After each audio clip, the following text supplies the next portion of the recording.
there, and welcome to your deep dive. You sent us Mark Manson's book, Everything is Fact, a book about hope, and today we're going to unpack its core ideas about, well, hope in our pretty complex world. Yeah, it seems like this kind of perspective is really hitting home for a lot of people lately. Folks looking for new ways to understand their emotions, their values, maybe challenge conventional thinking a bit. Absolutely. So, our mission today is basically to pull out the key takeaways from this book. We want you to walk away with a clear and hopefully entertaining understanding of its main arguments. And it's a dense book, right? It touches on some really deep stuff, meaning hope, human nature itself. Exactly. So, we'll focus on specific key points to keep things manageable. Ready to jump in? Let's do it. So where should we start? Maybe with Manson's idea about why we care so much. This drive to convince ourselves everything has some grand cosmic meaning. Yeah, that's a great place to start.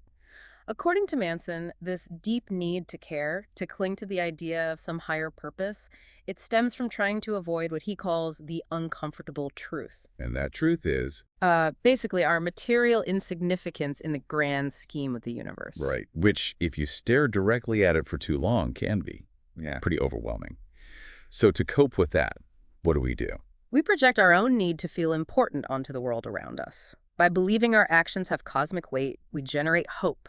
It's like telling ourselves, this matters, even if, on a universal scale, maybe it doesn't in the way we think. Exactly. That hope becomes the fuel that keeps us going, despite the apparent lack of inherent universal purpose. It's how we craft meaning for our individual lives. There's that bit in the book, where Manson, in his typical style, almost asks if it's too early in the morning for this conversation, offers coffee and a winky smiley face. Yeah, I remember that. It kind of lightens the mood, doesn't it? On what could be a really heavy, potentially disturbing topic. It does. That's Manson's style, isn't it? Yeah. Direct, sometimes irreverent, but always trying to connect. That little emoji is like a reminder we can explore these huge questions without getting totally bogged down in solemnity. There's room for a bit of humor even when discussing cosmic insignificance. Definitely. Now, I bet some listeners are thinking, but wait, I do believe in a higher purpose. How does Manson address that really common belief? Well, he's not necessarily denying your personal or subjective sense of purpose. What he questions is the idea of a predetermined cosmic meaning, some universal blueprint laid out for each of us. Okay. His focus is more on how we construct meaning through the things we choose to value in our lives, rather than assuming there's a script already written. Right. It's about the creation of meaning, not the discovery of a pre-existing one. Precisely. Okay, let's shift gears a bit. Another big theme, and one that probably feels familiar to many, is this cycle of constantly trying to change yourself and the massive self-help industry built around it. What's Manson's critique here? He points out how this constant desire to improve, to change ourselves, can actually become, well, almost like an addiction. An addiction? How so? Because every time we try to exert self-control and maybe fail, or just don't get the lasting results we want, it paradoxically reinforces that feeling of inadequacy, that feeling that we're not enough, that we need more change. Yeah, I see. So it feeds itself. Exactly. And that pushes us to seek out the next fix, the next self-help technique, perpetuating a cycle where we're constantly chasing a kind of hope that maybe never quite arrives in the way we expect. He uses a really vivid analogy, comparing it to a bad case of acne in the industry that pops up promising a cure. Can you break that down? Sure. Just like acne can make someone feel insecure and desperate for solutions, this underlying feeling of personal inadequacy has fueled this enormous self-help industry. Right. And this industry, with all its promises of instant happiness and perfect self-mastery, often profits from that initial feeling that something's wrong with us. It keeps that cycle of needing to change going. It's a business that, in part, thrives on our dissatisfaction. Wow. Okay, Manson also introduces this really cool metaphor to explain how we make decisions and why we sometimes, screw things up. The idea of our two brains thinking versus feeling. Ah, yes, the consciousness car. It's a great visual. Explain it. So picture this car. The thinking brain is behind the wheel, convinced it's in charge, rationally steering. But the feeling brain is in the passenger seat, and it's impulsive, emotional, and frankly, often irrational. Okay, I can picture that. And while we like to think reason guides us, Manson argues the feeling brain can, and often does, just grab the steering wheel and yank us off course, causing all sorts of problems for ourselves and others. Sound familiar? Oh, definitely. And he mentions that ancient philosophers were already warning about the dangers of letting feelings run the show. How does that connect to what he calls the classical assumption? Right. Philosophers back then saw the chaos caused by, narcissistic leaders driven by passions and ego. They grew deeply suspicious of emotions taking precedence. Made sense. This led to the classical assumption. The idea that the only way to be good, to make right decisions, was for the thinking brain to dominate the feeling brain. Reason over desire, basically. This is a very black and white view. But Manson also warns about the opposite danger, completely denying our thinking brain. What happens if we ignore that rational part of ourselves? Well, ignoring the thinking brain leads to pure impulsivity and selfishness. You become unable to regulate your desires, constantly chasing satisfaction that inevitably never truly lasts. Like a crisis of hope, he calls it. Exactly. A crisis of hope, because no matter how much you get, it never feels like enough. There's no lasting meaning. You're stuck on this hamster wheel of despair, always running, but getting nowhere satisfying. Let's talk about his kind of quirky Newton's laws of emotion. The first one deals with equalization and reciprocity. How does that play out in our daily emotional lives? So Newton's first law of emotion, according to Manson, is that every action demands an equal and opposite emotional reaction. Psychologically, we have this natural tendency to seek balance, to close moral gaps. Right. We reciprocate actions, positive for positive, negative for negative. If someone hurts us, we feel this almost instinctual urge to somehow return that pain. If someone's kind, we want to reciprocate that kindness. The book gives a few examples, like a painful movie or someone forgetting your birthday or even a political leader you dislike being elected. How do those illustrate the law? Good examples. So if a movie causes you more pain than enjoyment, you might get bored or angry, maybe equalizing that negative experience by avoiding that director's future films. Right. If a loved one forgets something important, you might feel tempted, maybe subconsciously, to forget something of theirs later reciprocity. Even the deep disappointment when your sports team loses, or the elation of discovering a hidden talent, it's all governed by this law, pushing us away from pain and towards what gratifies us. And the unpopular leader. That can create this widespread feeling of injustice, a sense that something is owed to people in return for having to endure policies they disagree with. It's all about restoring that emotional balance. Okay, then there's the second law. This one's about how we value everything in relation to ourselves. What are the implications of that for our self-worth? Newton's second law of emotion basically says our self-worth equals the sum of our emotions over time. Everything we value in relation to us. So how does that connect to feeling inferior? Well, when life repeatedly knocks us down and we feel powerless to stop it, our feeling brain often jumps to the conclusion, I must deserve this. This kind of surrender to feeling inferior can show up as shame, insecurity, just general low self-esteem. That's dark. Manson also talks about how our identities get built up over time through the values we adopt. How does that accumulation happen? Our identities form gradually as we collect values and meanings from our life experiences. For instance, a really close, loving relationship with your mother in childhood might instill certain values and create a narrative about yourself that becomes a core part of who you are. Makes sense. And once these values are embedded in our identity, we tend to fiercely protect that part of ourselves. Yeah. We react negatively if we perceive criticism or attacks on those fundamental values. Which leads nicely into this concept of emotional gravity being the root of conflict. How do these different value gravities interact between people? Imagine it like physics. Just as different masses exert gravitational forces, different values act like emotional gravities. They pull people together or push them apart, creating tension and conflict when people have different value hierarchies. Can you give an example? Sure. If one person deeply values tradition and stability, and another prioritizes radical innovation and disruption, their different emotional gravities are bound to cause friction. Manson argues this is the fundamental organizing force behind pretty much all human conflict and striving. Wow. Okay, one really striking point in the book is how what Manson calls religions, in a broad sense, often start by selling hope to the desperate. How does he describe this first step in forming, say, an ideological religion? He shares that really raw personal story about seeing students holding signs after 9/11 that said, America deserved it. Yeah, that was intense. It illustrates how people, especially young people feeling lost or adrift, can be really vulnerable to simplistic explanations that seem to justify their feelings or worldview. Cult-like leaders often capitalize on this by offering clear narratives, a sense of control over chaos, and a community where people feel they finally belong. And the crucial second step, he says, is the need for faith. What's his argument about faith being indispensable for hope? Manson argues that everyone needs faith in something to have hope.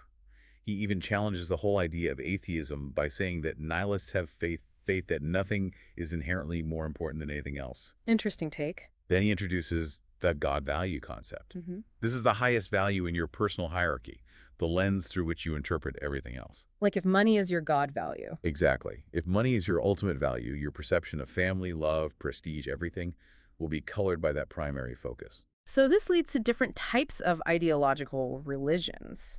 How do these ideologies generate hope for their followers? They build hope by constructing these intricate belief systems about how certain actions, if adopted by enough people, will lead to better outcomes in this life. Mm. Think of all the isms: libertarianism, nationalism, socialism, environmentalism, you name it. Right.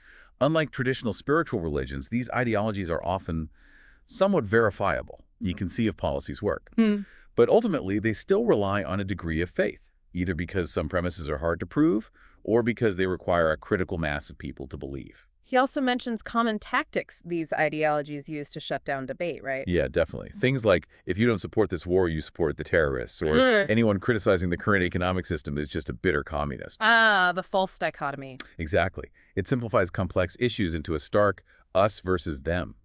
Questioning the ideology automatically means you support the bad thing. And where do conspiracy theories fit into this landscape of ideological religions and the search for hope?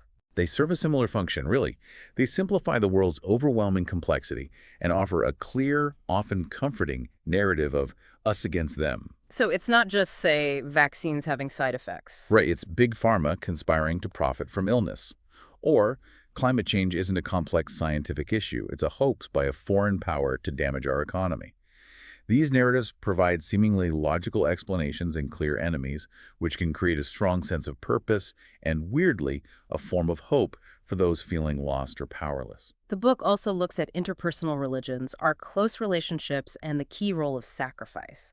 How does that work? In relationships like marriage or close friendships, personal sacrifice, giving something up for the other person's well-being, creates a deep sense of connection, loyalty, what he broadly calls romance. We all subconsciously struggle to feel worthy of love.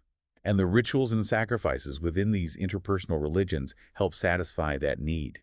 A thoughtful gift, remembering an anniversary, even small daily acts like helping your partner with a chore, they hate these things, build up that feeling of worthiness and love in the relationship.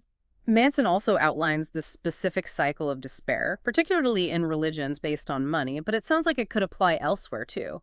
How does that cycle of promise and disappointment unfold? Yeah, well, he uses money and financial success as the prime example. Mm-hmm. The pattern holds for other God values. Think of motivational seminars promising happiness through wealth or miracle diets guaranteeing transformation. Right. They sell the idea that adhering to this specific God value will bring fulfillment. But when that satisfaction doesn't materialize, people tend to blame themselves. I didn't try hard enough. I didn't follow the rules perfectly, instead of questioning the value itself. So you get stuck. Exactly. It's a constant loop. Promise, effort, disappointment, self-blame, leading to immense frustration. He uses that whack-a-mole analogy too, right? For the ever-shifting nature of human pain. Yeah, that's a great one. Every time we manage to whack down one source of pain or one problem, another seems to pop right up. And the faster and more desperately we try to eliminate them, the faster they seem to return. It highlights the idea that pain is just a constant in the human experience. You can't fully eliminate it. So stepping back, what's the fundamental role of these religions, these shared value systems in organizing society and maybe paradoxically in causing conflict? These shared value hierarchies act like magnets, pulling people together, organizing their efforts, and driving the development of human systems. Manson paints it as a kind of Darwinian competition between religions. How so? The religions whose value systems lead to more efficient use of labor and capital tend to win out and become the foundation of a culture. But, and this is key conflict between groups with opposing values, is actually essential for maintaining meaning and purpose within each group. So hope needs conflict. It leads to that paradoxical conclusion that hope, as we typically experience it, kind of requires things to be, well, fucked up. It needs challenges, struggles, something to push against. Manson also traces how science started to erode the influence of traditional spiritual religions, paving the way for these ideological ones. How did that shift happen? Science brought tangible improvements to daily life. People could see progress happening, which made them less reliant on spiritual promises of an afterlife for hope. Right, they could see betterment now. Exactly. This shift in focus was crucial for the rise of ideological religions, which offered visions of a better future through political and social action here on Earth, gradually weakening the authority of traditional churches. And he mentions Nietzsche had a specific concern about this shift. What was bothering Nietzsche? Nietzsche worried that while ideological religions could deliver material progress, they lacked the infallibility of spiritual ones. A transcendent God is immune to worldly failures, right? So spiritual hope can persist even in extreme adversity. Whereas ideologies. Ideologies are tied to tangible results and human action. They're much more vulnerable to being discredited when results don't match promises or when core beliefs are challenged. So for Nietzsche, they were psychologically less robust, especially in times of crisis. Okay, moving into the second part of the book. Manson introduces Kant's formula of humanity. What's the core principle there? Kant argued our most fundamental moral duty is to preserve and foster consciousness, rationality, awareness, both in ourselves and in others. This principle of always prioritizing consciousness, he called the formula of humanity. And how does Manson connect this to our basic moral intuitions? He suggests this formula explains why we intuitively feel certain things are right or wrong. It gives us a guide for acting ethically without needing to rely on some imagined, hoped-for future outcome. How does that tie into that powerful line Manson highlights?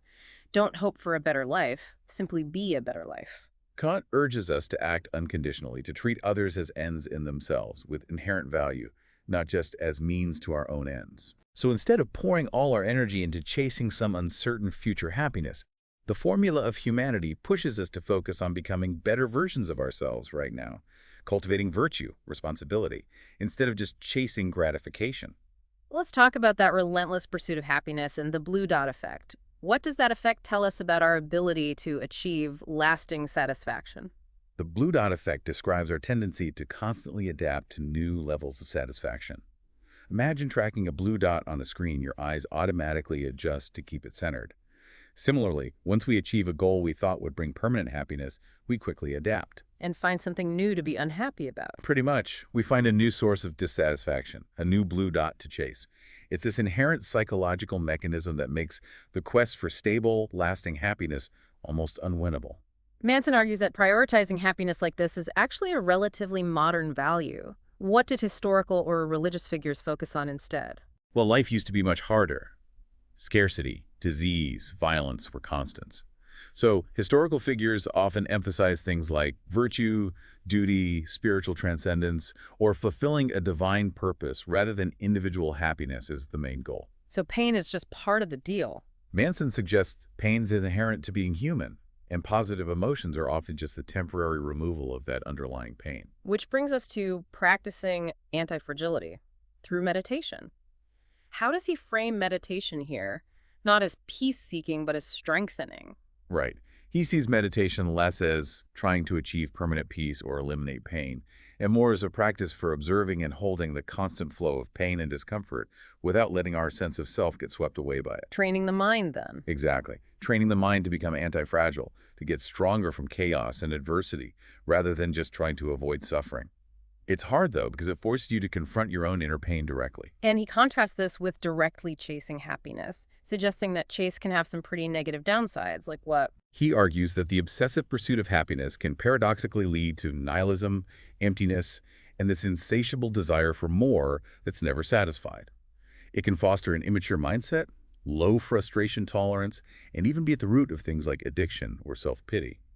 The book also digs into the rise of manipulation through modern marketing, bringing in figures like Edward Bernays and Sigmund Freud's ideas. How do they connect? Bernays, Freud's nephew, pioneered applying Freudian psychology to marketing. Freud believed our feeling brain, driven by unconscious insecurities and desires, makes most of our decisions. Okay. Bernays realized you could manipulate large groups by appealing directly to those insecurities and desires, using celebrities, subtly planting news for ads, staging controversial events. He basically laid the groundwork for modern advertising as we know it. And how has this focus on manipulating desires affected economic progress in advanced economies? Has it shifted focus away from real innovation? Initially, economic progress was driven by genuine innovation, things that actually eased suffering and improved quality of life. But Manson argues that in wealthy societies, the focus has increasingly shifted towards fun, basically. Hmm. Numbing the pain and discomfort rather than truly disruptive innovation. Because innovation is risky. Exactly. Real innovation is risky. Constant entertainment or fun is a safer bet for businesses. It's like Peter Thiel's quote, "We wanted flying cars, instead we got 140 characters." This can lead to stagnant well-being despite material wealth and even rising mental health issues. He presents the internet as this amazing innovation that somehow got sidetracked into becoming mainly a source of this potentially unhelpful fun. What's the argument there? The internet started with noble goals, right? Yeah. Connecting people, freeing information. But instead of helping us manage our worst impulses, it's often become a platform that capitalizes on them, our negativity, insecurity, need for instant gratification. So it gives us what we want, not what we need. Manson suggests it mostly gives us what we want: distraction, entertainment, which might be more dangerous for our long-term well-being than it seems. Finally, he draws this crucial distinction between fake freedom and real freedom. What's the core difference? Fake freedom is based on having more options, consuming more endless transactions. It requires constant energy and stimulation just to maintain the same feeling of joy or meaning. And real freedom. Real freedom is an internal shift. It's the ability to see the world unconditionally, where the real victory is over your own desires and attachments. Fake freedom demands the world bend to your will. Real freedom depends only on your own will and your ability to let go. How does this connect to the paradox of progress and that cycle of the revolution of rising expectations he talks about? An excess of fake freedom, that constant chase for more external gratification, can paradoxically lead to moral decay and even a demand for authoritarian leaders to impose order, something Plato observed centuries ago. Manson also notes that both too little and too much hope can destabilize society. Constant progress fuels this revolution of rising expectations, where reality never quite matches our hopes, feeding ideological conflict and frustration.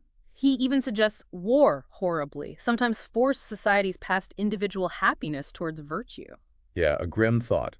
But historically, extreme hardship sometimes forced the development of virtues like courage and solidarity, pushing beyond purely individual concerns. So wrapping up this deep dive into Manson's book, how does he see the uncertain future, especially with AI potentially entering the picture? He speculates that AI could either exacerbate our need for struggle and overcoming challenges, or maybe provide entirely new, perhaps virtual forms of fun and meaning.